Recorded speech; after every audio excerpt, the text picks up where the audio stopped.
afternoon, ladies and gentlemen. We're going to get started the Government Operations Fiscal Policy Committee meeting. Today we have one item, and it's a particularly exciting day for me, hopefully for my colleagues too. As well. Because this has been a really important year in terms of getting us to this point. As we recall, we actually adopted a resolution last year where the entire council affirmed their commitment to establishing racial equity and social justice legislation.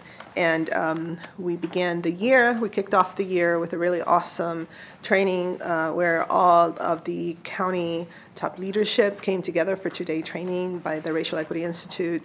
And then we began our work with community conversations, with research papers that our Office of Legislative Oversight produced, as well as a baseline report that we contracted out. And then we also produced a toolkit where many organizations, groups, neighborhood circles, et cetera, held conversations and then shared their feedback with us. It was great to see that over 1,000 people participated in the community conversations that were held throughout the county, including one with our youth that was led by then the student member of the board. And we continue to engage in a lot of really productive conversation throughout. I think that I need to recognize the Moore Network as having really produced an amazing coalition of folks that came together with different organizations and really took the time to look through the legislation and also offered really important amendments that we will discuss today. So I do want to express my appreciation to that effort. Dr. Elaine Bonner-Tompkins, as well as Tiffany Ward from the Executive's Office, have done amazing work this year in also putting forth some of not only these community conversations, but the background that has come into really inform the legislation. Of course, my office, the Navarro office, who has been breathing, living, and sleeping or whatever, dreaming this legislation the whole year. And then, of course, Bob Drummer. I really do want to express my appreciation because this is kind of groundbreaking in many ways, and I'm sure it was a little bit different in terms of drafting something like this, and I really appreciate Mr. Drummer, your input and the way that you also were able to incorporate into legislation many of those aspects and that feedback. And I think what you have in front of you is really a reflection of all of that contribution, all of that work. So I also, of course, I'm grateful for my colleagues who have co-sponsored the legislation and are eager for us to move forward in terms of beginning the implementation. And we know that none of this would be possible, and I feel really strongly that, we are one Montgomery, and so the collaboration with Executive Elridge has been really important. We were able to join the GARE network. We were able to do a lot of things because at the end of the day, after we adopt the legislation, it really will be up to the executive branch to do the implementation. And so from the very beginning, we have been in conversation about how and what should be the aspects that are included, but that's going to be the real lift. It's going to be the implementation and then our oversight of that implementation moving forward. So you have a packet, and basically, as you see in the packet, it describes all the co-sponsors and also the fact that we held 2 public hearings, and we had over 43 speakers in those 2 public hearings. And what I'm going to do is just kind of go over what are the elements of the bill, and then Mr. Drummer, what I'd like to do is then focus on the amendments. And we can have discussion around that and then take some votes. So basically, the bill establishes a racial equity and social justice program. It establishes an Office of Racial Equity and Social Justice in the executive branch. It removes the Chief Equity Officer position in the Office of the Executive as a non-married position. And that is because we are calling for that position, so we didn't want to be duplicative. Thank you. It requires the executive to adopt by Method 2 regulation a racial equity and social justice action plan for the county. And I will pause there and say that, you know, this is where a lot of details in terms of the implementation, that's where that will be. So that's where the executive can specifically you know, decide how to do, you know, training, staff development, exactly how would he like to set up that office aside from the minimum requirements. And a lot of those details will be incorporated in the regulation. Require that each department and office develop a racial equity and social justice action plan. Require the executive to submit a racial equity and social justice impact statement to the council for each bill and for each management initiative or program in the recommended budget. So it's not just about legislation, but it's also about budgetary decisions or initiatives that are proposed. Also, establish a racial equity and social justice committee and set forth the composition and duties of that committee.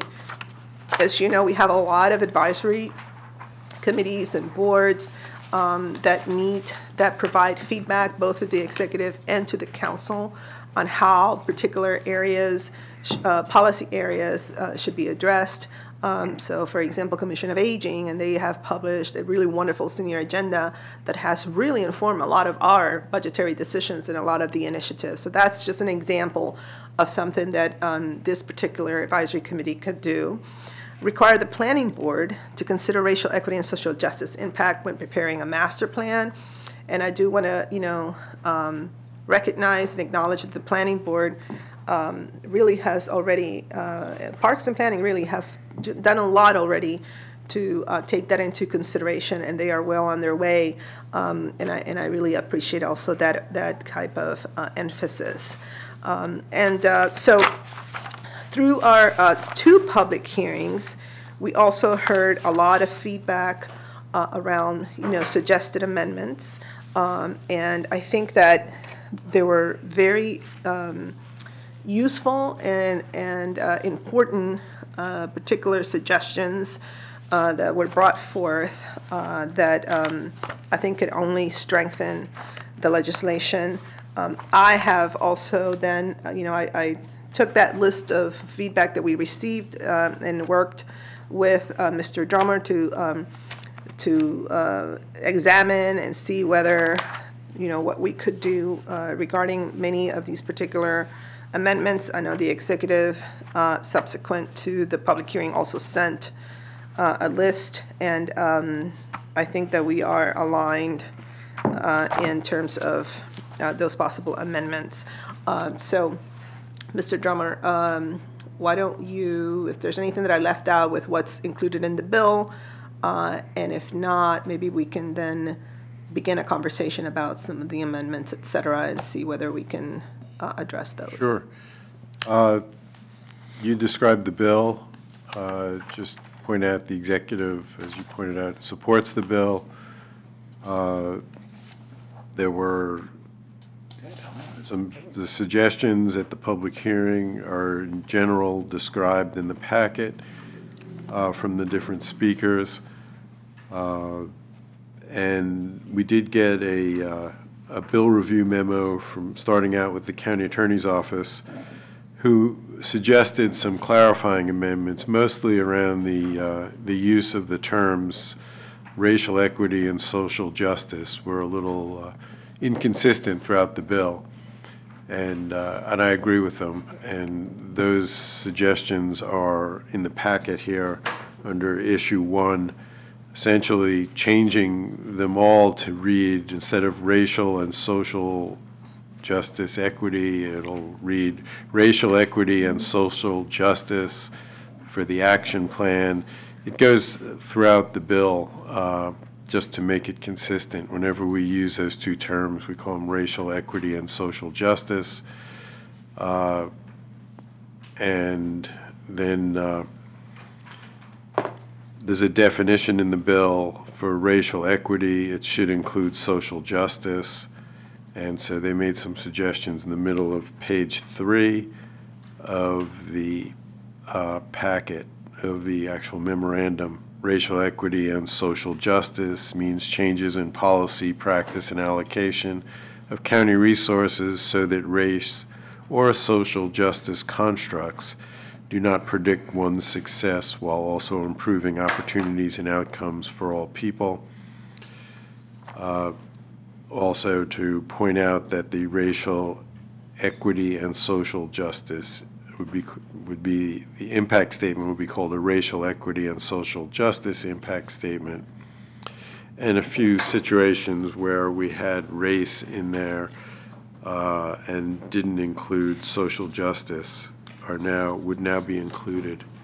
Those are, I consider them not substantive changes, they're really technical changes to make it all consistent with the language, and I would recommend that we do those. Is there any objection from my colleagues to make it consistent? I have to tell you, there's certainly a hum around Montgomery County based on this legislation. I don't know what that noise is, but everybody's in agreement, I guess. But just meditative community is buzzing. Yeah, the community is buzzing. That's buzzing. Yeah, it's not buzzing enough to get heat in here. Yeah. Well, maybe that's what the problem is. Okay. All right, and all right, so we have those. The second issue I've got mentioned here in the packet is there was some suggestions that the bill should require the council to adopt a resolution for the legislative branch mirroring the executive regulation required by the bill. I don't think that's really necessary. I think the council generally acts two ways, you know, one through legislation, which will have an impact statement involved, or through resolutions, and both of those would require impact statements. So I don't think it's I don't think you need a separate resolution to say what we did in the legislation. The bill would require each county department, let me see where that is.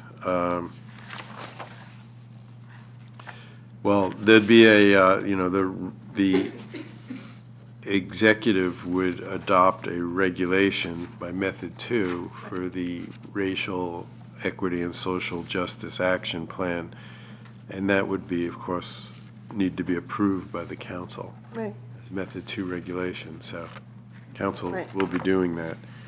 I don't think that required an amendment to the bill. The next one is, should the bill require racial equity and social justice training for all county employees or just managers?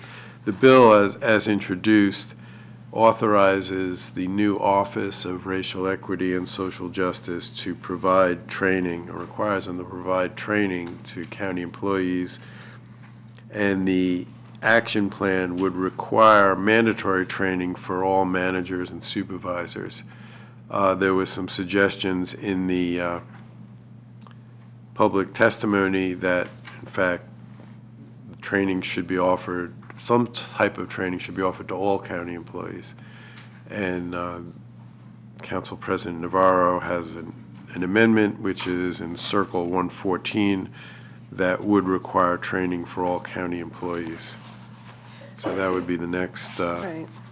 So, so what I suggested was that amending line 88 and 91 to say the Racial and Social Justice Equity Action Plan must include a community engagement process, mandatory racial equity and social justice training for all county employees, and then through regulation, the executive branch could decide how that can be done. So, could be, I don't know, conferences, symposiums, online modules.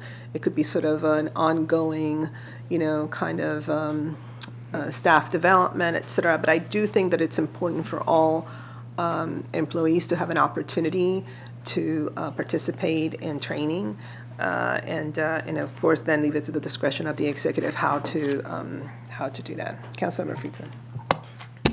Yes, Council President, I appreciate the clarification. I think it's important that if we're going to make this part of everything that we do, that everybody who works in county government should have the tools to execute it. And my only question was whether or not that could include some discretion of how to make it happen, because concerned about the logistics and the cost of what racial equity training would be. And, we do this with security, online security and others through online tools. And as long as that was part of it and we were allowing the flexibility in the legislative framework, then Yep. I'm comfortable with that. Thank you. Yeah, and that's why, again, this is very broad, because the discretion would be in the regulation, so. Thank you. Good with Great. So without Okay, so we're good objection? with that one. Great. Next one is, the county attorney's office pointed out that the bill for the advisory committee puts in specific procedures for how the members could be removed, and they're not exactly the same as the general procedures that are in law if you don't have anything in the code about it. The difference is, the major difference is the bill would require the council's consent to remove a member. The general section 2-148 does not. Also, 2-148 would require the removal from missing meetings in addition to misconduct or inability to perform. This is, I don't really have a great preference one way or the other. I think if you'd want to have the council involved in removing somebody, then leave it the way it is. If you think it's so fine to just leave it to 2-148, which is the general removal procedures for boards and commissions, then we can just delete that section out of this bill. Councilmember Feetson. Yeah, I don't have strong feelings about how we remove somebody from a board. Hopefully, everybody that would participate would be participating fully, and it sounds from the significant interest that has been generated that there'd be a lot of interest in serving on this particular board. My question is somewhat related to a future aspect that I know the council president has a suggestion on compensation, but I'm just wondering, that's my only question would be if somebody didn't show up to the meetings, and I think there's, for public members, a small stipend of whether that's similar, of $2,000, if that's similar to other boards, or if that would be a reason to have a separate removal process, because I would, that to me, that would be a difference, that would, having a separate type of removal for this, if there's a stipend where there's not in other types of boards and commissions, it might be appropriate.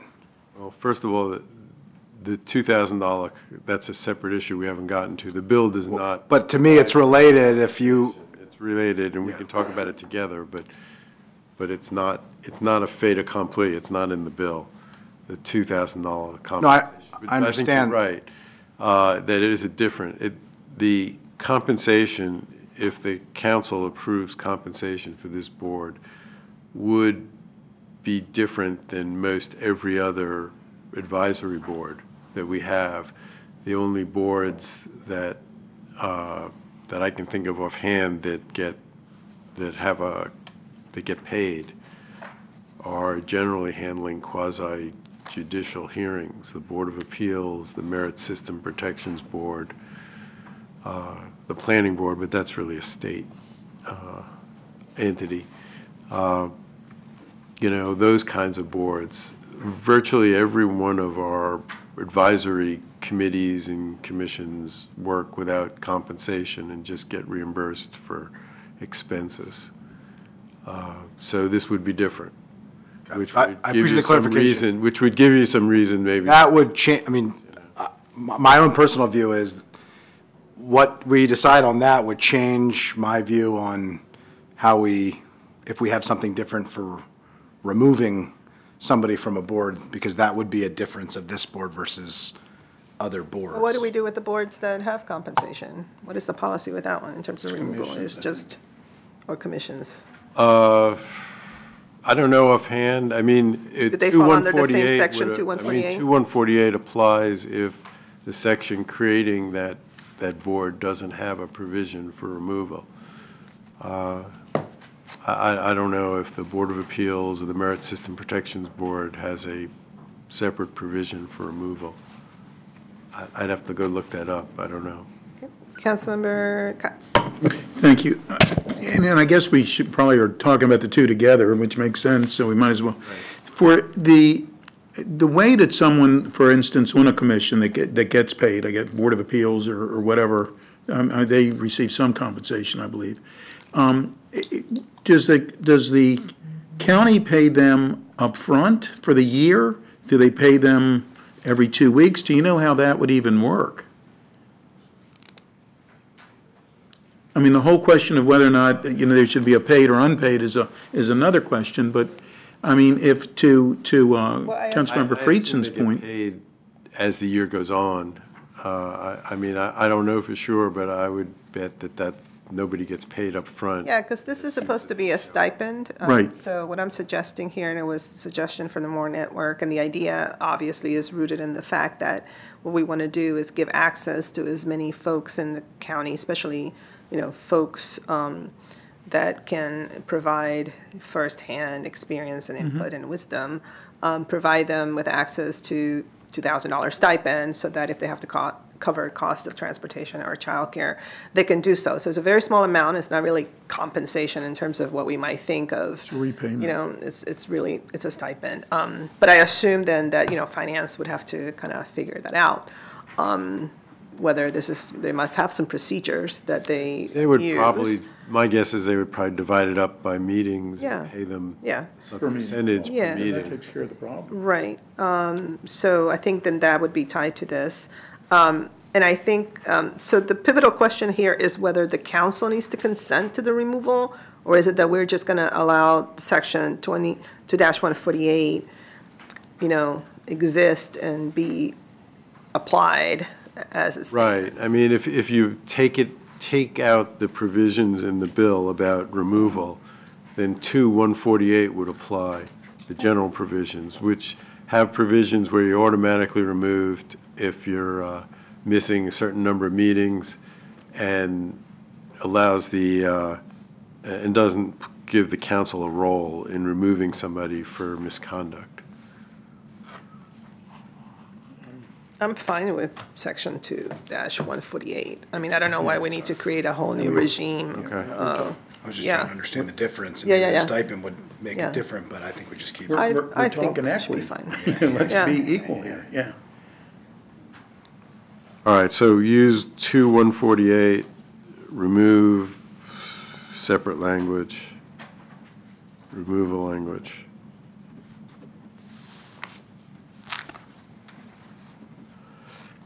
Okay. And do you want to jump to the compensation now, or? Sure, I let's mean, do it. not next up, but we can certainly do it. move in that direction. Yeah, since we pretty much. apologies for- No, you're fine. It is related. Strike one. I got two left then. Number 11 in the packet there on page 8.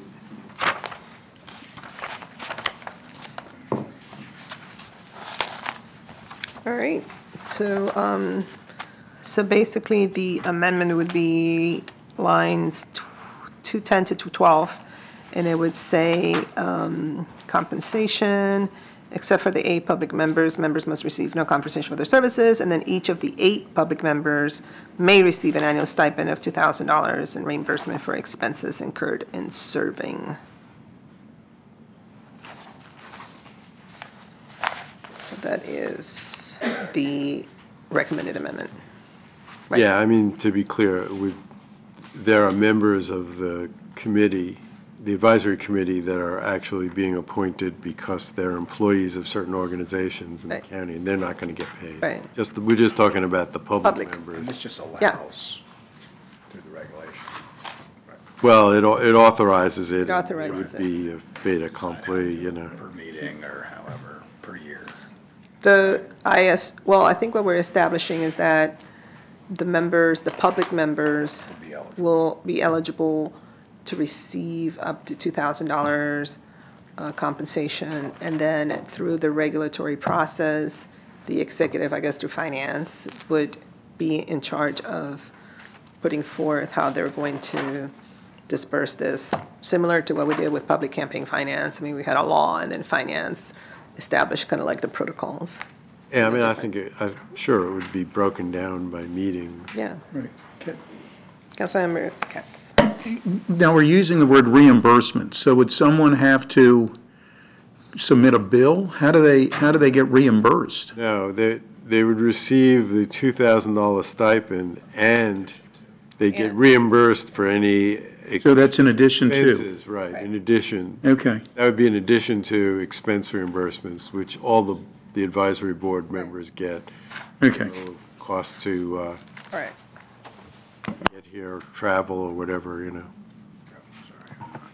So is that one's okay? Then the amendment shows on Circle 116. Fine. Okay, without objection, we approve.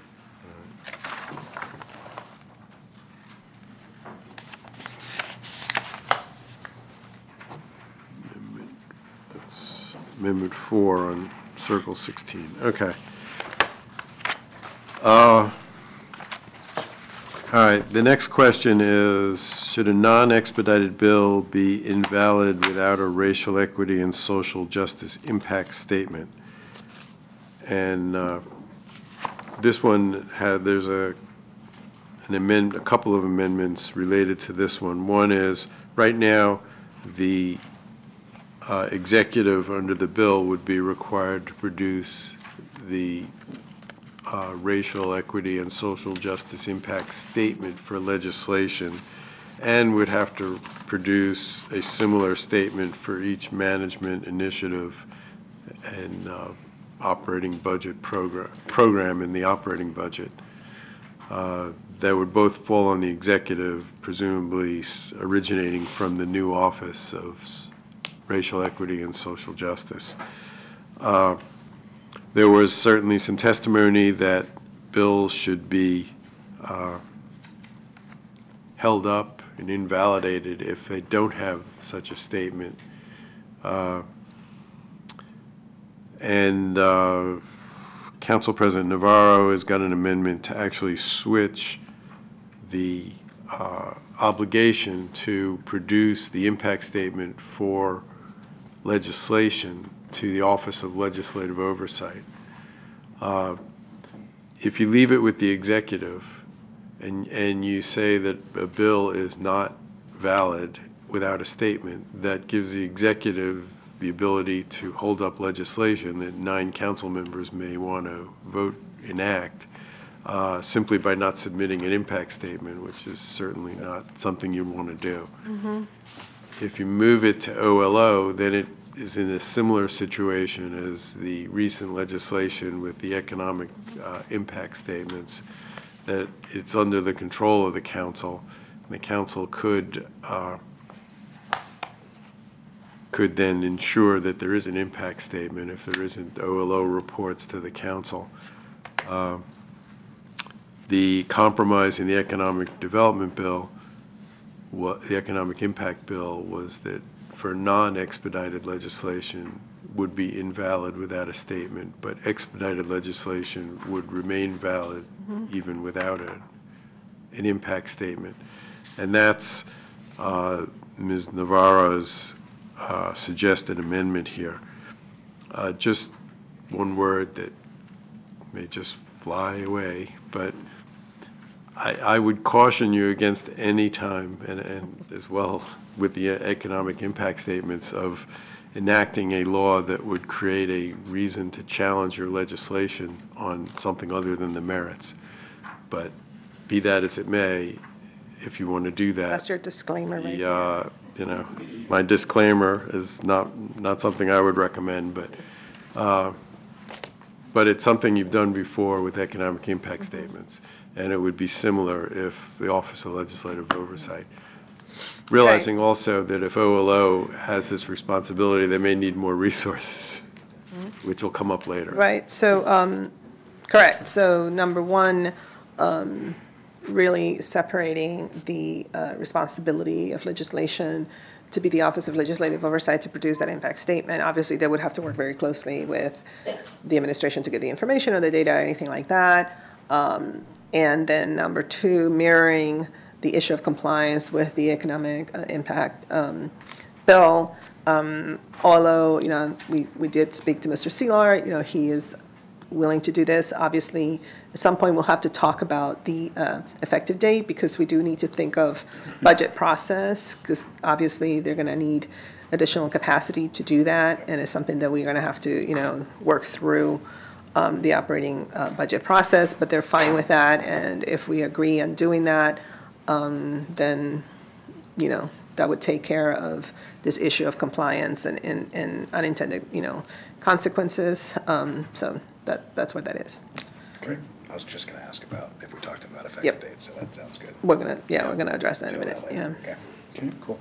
Okay, so with that objection, we're good with both making the change to the Office of Legislative Oversight for legislation and then also mirroring the compliance piece with the previous economic impact bill. All right, that amendment is on Circle 118 and 119. No, that's not it. It's, that amendment's on 113. Just to be clarified, that's Circle 113 is the amendment. It shifts for legislation and leaves the executive responsible for doing the impact statement for management initiatives and programs in the operating budget, which makes more sense. So, all right, so that one, that's Navarro Amendment 1.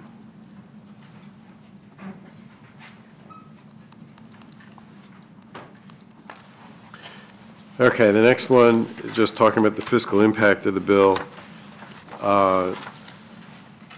The OMB has a fiscal impact statement of, they've assumed 2 professional employees, new employees in the new Office of Racial Equity and Social Justice, and an additional $150,000 each year for training. We've not received an economic impact statement on this bill.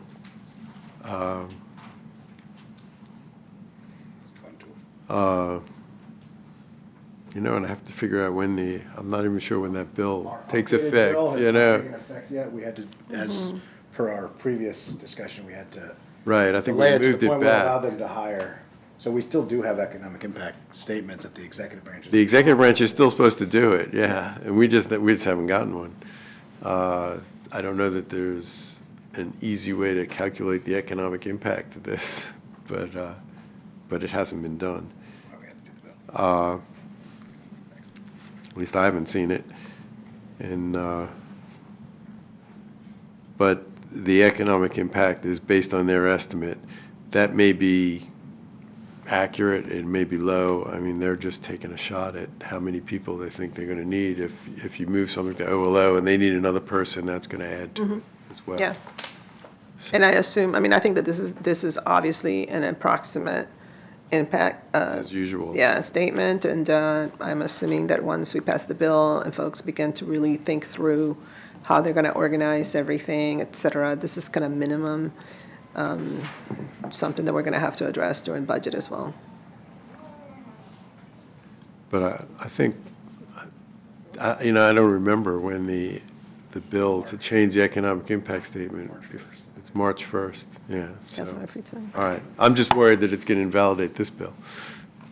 But I don't think so. Well, we better.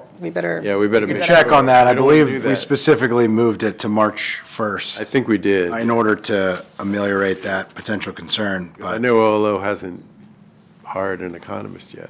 I totally agree with the council president that it's always just going to be an approximate, and we're not going to know the reality until we actually get down the pike. But it would be helpful, just as for purposes of the full council packet, if we could reference the change with OLO and training, I think just to set the expectations for what the budget requirements are going to be. I think it would be helpful. Sometimes when it goes to full council, it has what the original bill was, and we push it forward, but at least a reference to some of the changes as amended by the committee, just so we're setting the appropriate expectation to our colleagues and also to the public that Right. we are going to have to come back to this during the budget process and reflect it, and there will be additional costs as amended. Thank you. And in order to get going quickly, it may require a supplemental appropriation or a special appropriation, one way or the other, like we did for the IG. All right, the next one is issue 7, the definition of social justice. This is something I noticed after writing the bill. the definition of social justice is really a definition of social injustice, and that throughout the bill use the term social justice issues, and that would make more sense. The executive sent over some suggested changes, and he had a different definition for social justice, which is completely different, not completely, but significantly different, and includes race in his definition, which I think is problematic since we're trying to separate them out.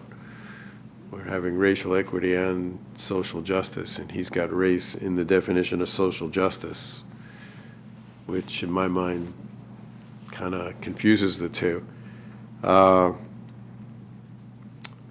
My suggestion is to go with my amended language in the middle of page 6, that social justice issues mean one or more social constructs that artificially divide people into distinct groups based on age, gender, sexual orientation, gender identification, religion, or disability.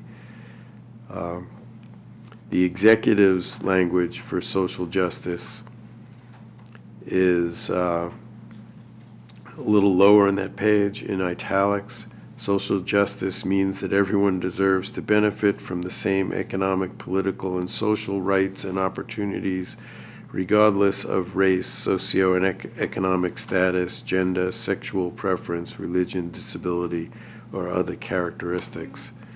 What would be the harm, though? Well, the harm, it's fine if you want to define it that way, I suppose, but I wouldn't use race in there, and I'm not sure you want to use socioeconomic status, and other characteristics leaves it pretty wide open. I think you should be a little more specific about what you mean. Yeah, issues, doesn't that solve the problem? What's that? The council staff recommendation, doesn't that solve the Sorry, I problem? can't, say it again. Yeah, I appreciate the executive's thought process. The council staff's thought process is to base, the issue that was raised, which is a very valid issue, that we say social justice, we really are referencing social injustice, and so we need to solve that problem. Council staff is saying, by saying social justice issues and referencing, it's the same intent that the legislation have and solves the issue of talking about injustice, or saying justice and meaning injustice, which is that's what this is about. We're trying to address the issues related to social justice, which includes injustice. So, I personally, I don't feel strongly about this. I yield to the bill sponsor and council president, but I'd personally be comfortable with the council staff's recommendation of keeping it as close to how she drafted it, but addressing the issue that was raised, which is very valid by some of the community members. Mm-hmm. I think originally, obviously, the purpose of, and this is also what King County has done, the racial equity and social justice, was that there are some very distinct issues and root causes and historical context that relate specifically to racial equity. And there are other also issues that, as elected officials, legislators, decision makers, we have to take into consideration that fall under the social justice, premise. And so the idea was that, there should be legislation and there should be a framework that allows us to be very focused on these distinct issues. And not just separate them completely or say that we're going to do one and then later on another. So I think that's why it was kind of separated, but obviously they're interconnected in many ways. So in many ways I'm agnostic because I feel like both, in my opinion, get to the same place. I think that just just saying that everyone deserves to benefit from the same economic, political, and social rights and opportunities regardless of race, socioeconomic status, blah, blah, blah. Reminds me of what we did at MCPS way back in the day when we were trying to define the academic achievement gap issue. I don't think there's any harm in reinstating that. So. I'm agnostic as well. Yeah. Right. You know, I'm in a similar mode as you are, but I always get concerned when we start listing out things, because if you forget something in the list when you're writing it, then all of a sudden somebody says, oh, you didn't include that, and you should have, or you didn't do something wrong because I'm not on that list, so, or that person's not on that list. So the whole idea for the county executives list, I think, is more, in some ways, more encompassing than the county, what you're suggesting, Bob, because you talk about other characteristics. I'm not exactly sure what that means, but it sort of is a catch-all at the end of it, and political and social rights and opportunities. I literally could go either way. I mean, I can see, and if there's no way that we could have a hybrid, as far as I'm concerned, as far as I can see, I guess we could add some language. But I think the bottom line on this is we want someone to be want this to be as inclusive as it can possibly be.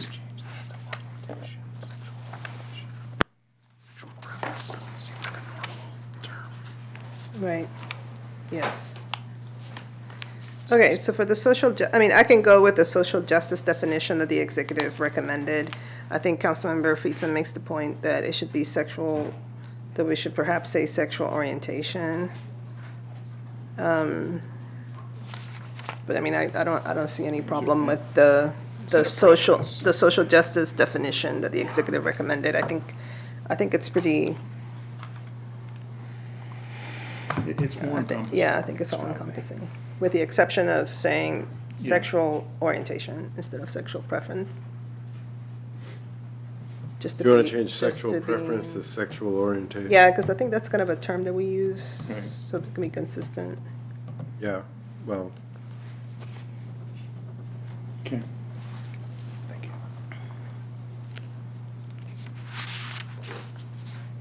okay.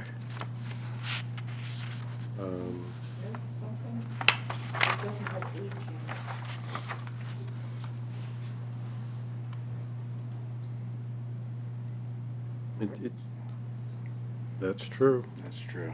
Let's add age. And we did say age in the social justice, in It's the, a community effort. in ours, yeah. So we do need to put Add age. Thank you. All right. Plus age.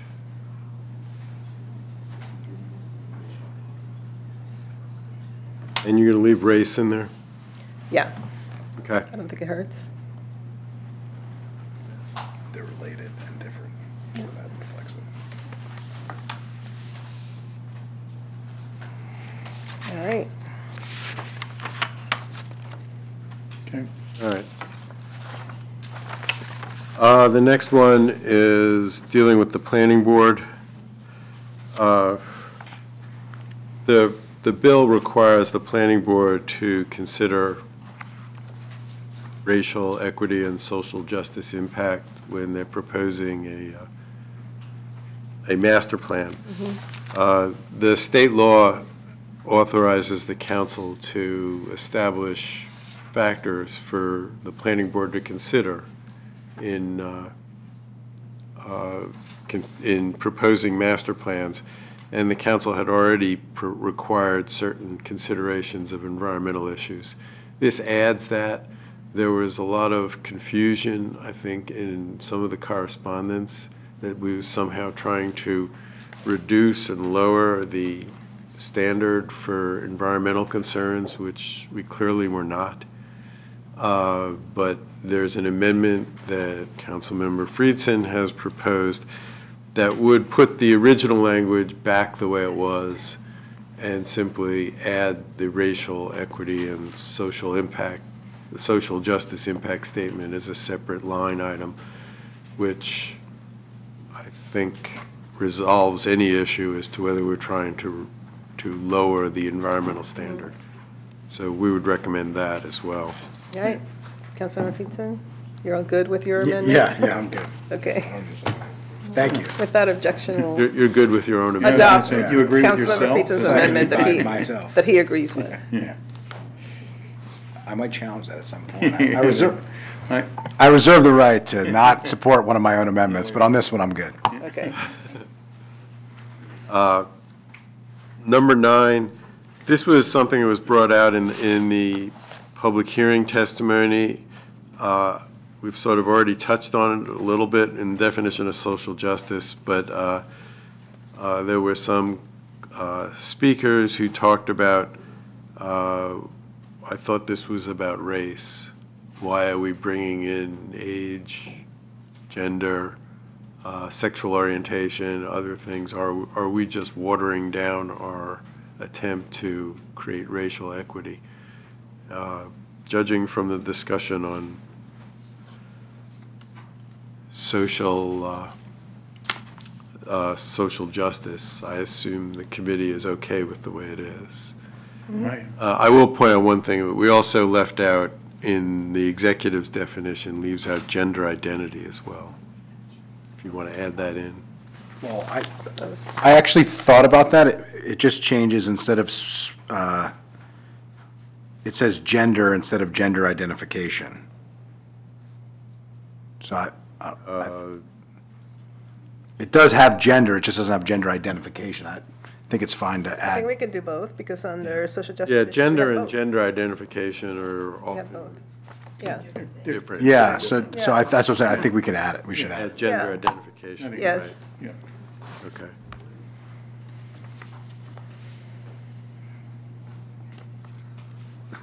Okay. No change for 9. All right, we're up to number 10. The composition of the advisory committee. Well, we got a lot of comments on this one. And most of the comments were not enough public members, need more public members, and add more public members, pay the public members, and add more public members. And I think, if I wasn't clear, it was add more public members. Very insightful. Yeah. Right. Right now, we've got, and also we had a request from Casey Anderson, who said, how'd you leave us out of this?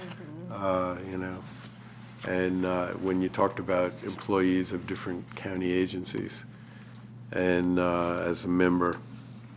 So Council President Navarro has got an amendment that would add public members. And the amendment is at Circle 115. Right now, there are 3 public members. The amendment would add an additional, it would change it from a 9-member committee, add 6 more members, 5 of them public members, and then 1 member from the Park and Planning Commission. So it's 8 public members now. So it would be a total of 8 public members of the 15, which would be a majority of public members in the, and that's the amendment on Circle 115, Correct. which, Councilmember Feetson.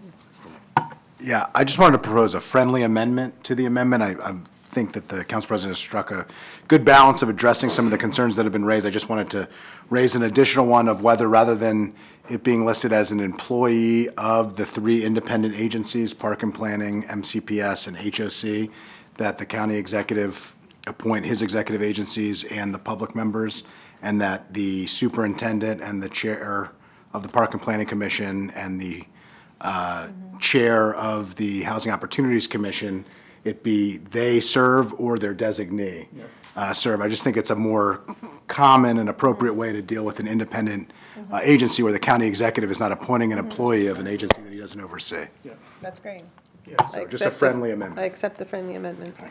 just point of clarification. We've got, there's also, I didn't mention this, the Navarro amendment would change an employee of the Montgomery County Public Schools to an employee of the public education system in the county, which would include, I guess, Shady Grove and Montgomery College. And Montgomery College. So I don't know that you can use, I guess you could say a designee of a public education system in the county. I would say, rather than the chair, because you don't know which agency you're Right. talking about if you're going to go with that amendment. As far as park and planning, you certainly could do the chair or the chair's designee. And the same with the Housing Opportunities Commission. You know, as far as the, so I understand your amendments, your friendly amendment, you wanted to change it to just for Well, Park chair and and planning. designee of HOC and park. and HOC, planning. all right, just HOC and, Park and planning, and I will yield to And you on how you want the- to handle public education. Well, I guess, Well, that's a Who little would- different Say- because it's more than one agency. right, so I Keep guess that it as the wouldn't be county chair, but executive. it would be whoever the Chair or superintendent. president, superintendent. well, how about just the designee of a public education? Yeah, Do we need to clarify who would have proposed that to us? Well, I mean. Clean thing about the other two is that we know who is sending us Right. over. It's either them or somebody they say is the person. The public education Right. system's not. So Well, you're not, I mean, you're going to get potentially suggestions from at least 3 that I could think of. Public education system, you know, in the county, MCPS may send over somebody that they want, and the executive's going to have to pick just one. He would have to choose amongst them. Right. Yeah, Yeah, yeah. I think that's the only way to do that. that's fine, yeah. There's no, I don't think there's a practical problem with that. yeah, I think it's fine, Yeah. I think it works. yeah, But can I? yeah. But for the others, for instance, HOC, it would be the chair of HOC or their designee. Right. Any place where there's a single agency, that they would actually either, the chair or one of their designees. Right, but not the, but not for like the county departments, leave Well- it as employees or. I don't know how you- Department of HHS, you've got the Department of Correction and Rehabilitation, you've got a sworn officer of the county police department. I mean, the executive would then pick somebody from one of those agencies. I mean, they're all That's how we working for do the it right now. executive. All right, I can live with I don't that. see that's a problem. Yeah, okay. Yeah, I think if we just, instead of, I had separated all 3 out, it was an oversight on my part of thinking it was MCPS and not the public education system. So if you just single out the 2 that have independent chairs, have it as chair or designee, and then keep the public education appointment with all the other appointments that the county executive is expected to send over, then I don't think it's a problem. The county executive can choose amongst those different public education entities. Right. Okay, I can live with that. I've already talked to you. Okay.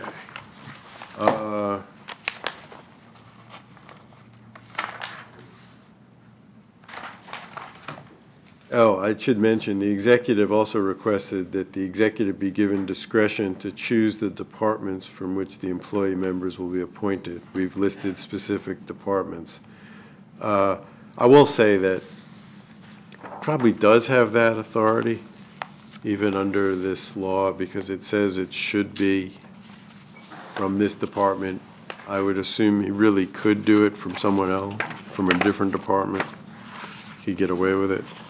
But if you want to change that to the county executive will pick X number of employees from, Yeah, I don't, okay, we don't want to do that. Okay.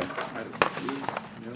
No, but we Yeah, I mean, we that's do the idea, say is to certain variety of departments, like We would like- collaboration right, council and I other, think I mean, it's we're- very common. We're signaling what we would like Yeah, for that right. to, yeah. Okay. We've done 11, that's the compensation.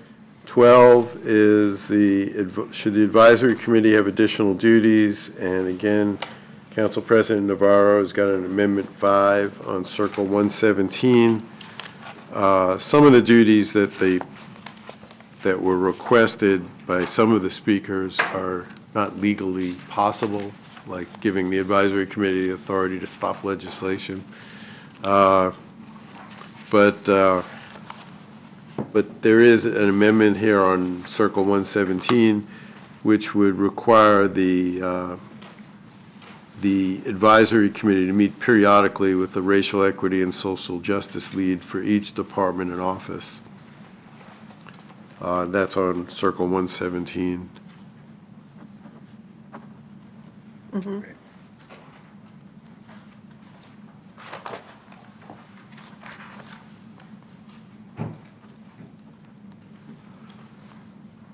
Is there an objection to that, or is that okay? I don't object to my own amendment. You reserve the right to object, but you don't object to this one. Everybody's in agreement. She's never wrong, I often am, so That's she never has to hilarious. object her on. All right. Should the bill require funding to implement this program? No, I don't think so. Yeah. You know, there's a, you can put something in the bill, we've gone through this before several times, to require funding, but of course, when it comes to the budget, 5 council members don't put funding in the budget, it's not in the budget. But be that as it may, we've done this before, and we did it most recently in the Inspector General bill, is to put in a provision that would require the council to ensure there's adequate funding in the budget. I mean, it would be up to the council, and that's Navarro Amendment number 6 on Circle 118. Realizing that obviously it can be overturned by 5 council members in May, but each year, but assuming that doesn't happen, that's the amendment. It's on Circle 118.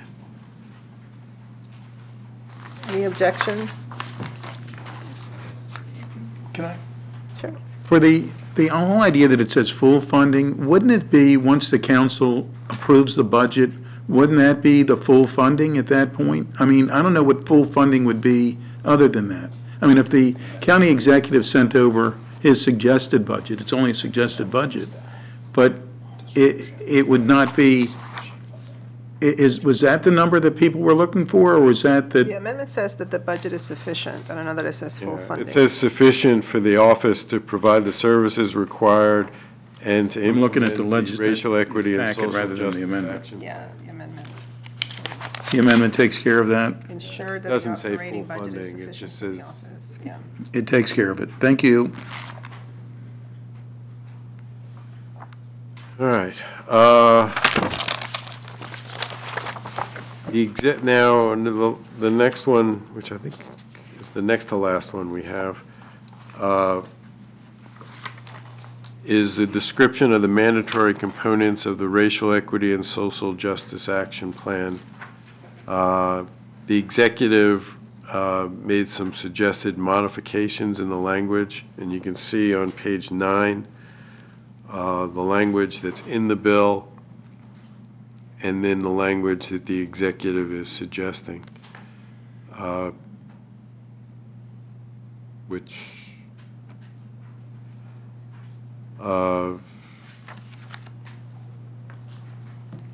don't have a problem with his suggested I language. like the same. These exhibition and social, right. Okay. I mean, I think it just kind of validates what we have.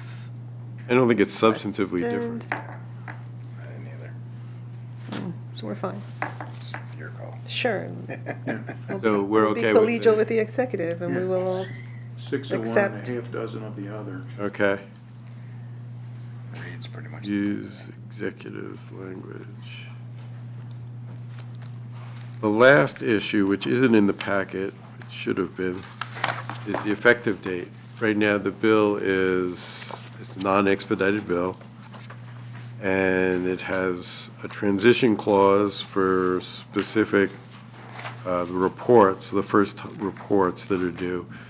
But more importantly, it would take effect in 90 days, and That would be, I don't think 90 days is enough to hire staff and get everybody up and running, appoint an advisory committee, and get moving. And I think you need to give ourselves more time to get going on this implementation. And I would suggest sometime like July or August of next year. I don't think it can happen a whole lot sooner than that. You're going to need a special or a supplemental appropriation to hire people this year in FY20, and then get them going in FY21. I think that's more realistic. Can I? My only question on that one is, can we hire staff for something that's not in existence at that point? Could we hire staff prior to this going into existence?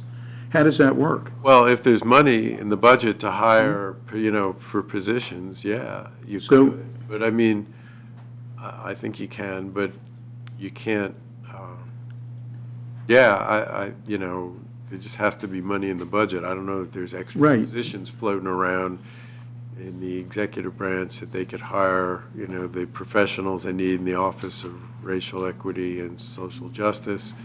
And OLO is going to need somebody. Oh, I have no question about that. My only question is which comes first, that chicken or the egg? Can we hire staff if the legislation that's not in existence when we're hiring staff?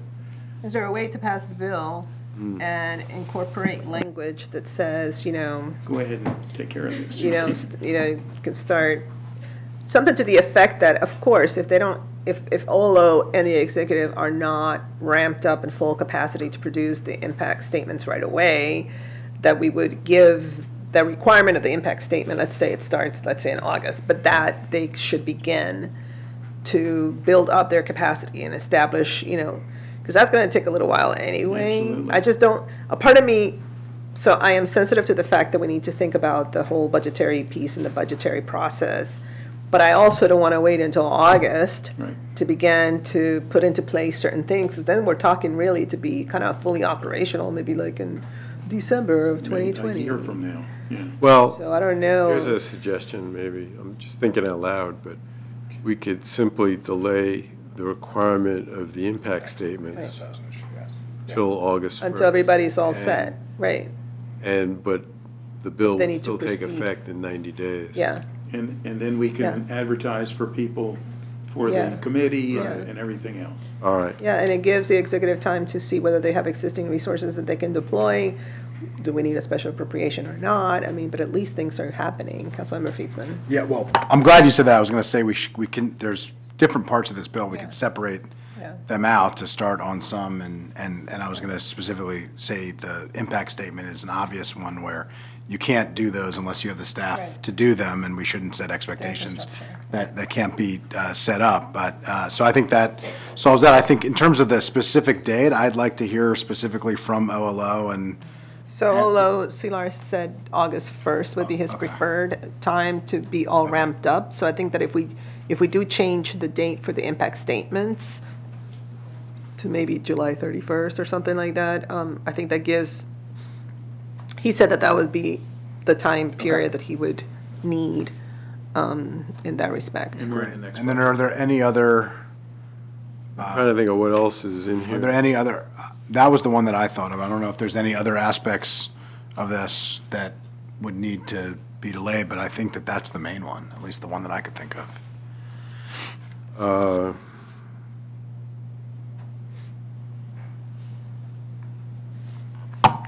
Yeah, the executive needs to adopt the regulation, but that doesn't have a time period on it.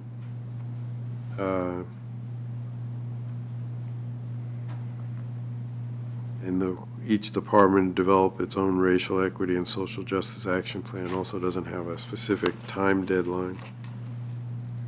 I think we solved it. We've,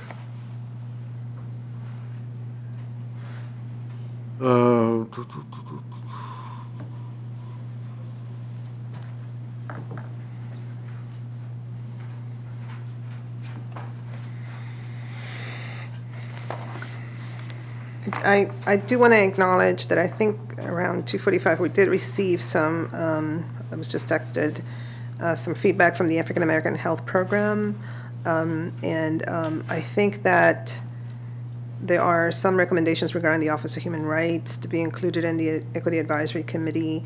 Obviously, because there's going to be a separate equity office, and because the advisory committee leaves the discretion to the executive, we do indicate some of the departments, but it is a discretion. We did kind of leave that open if you would like to include that.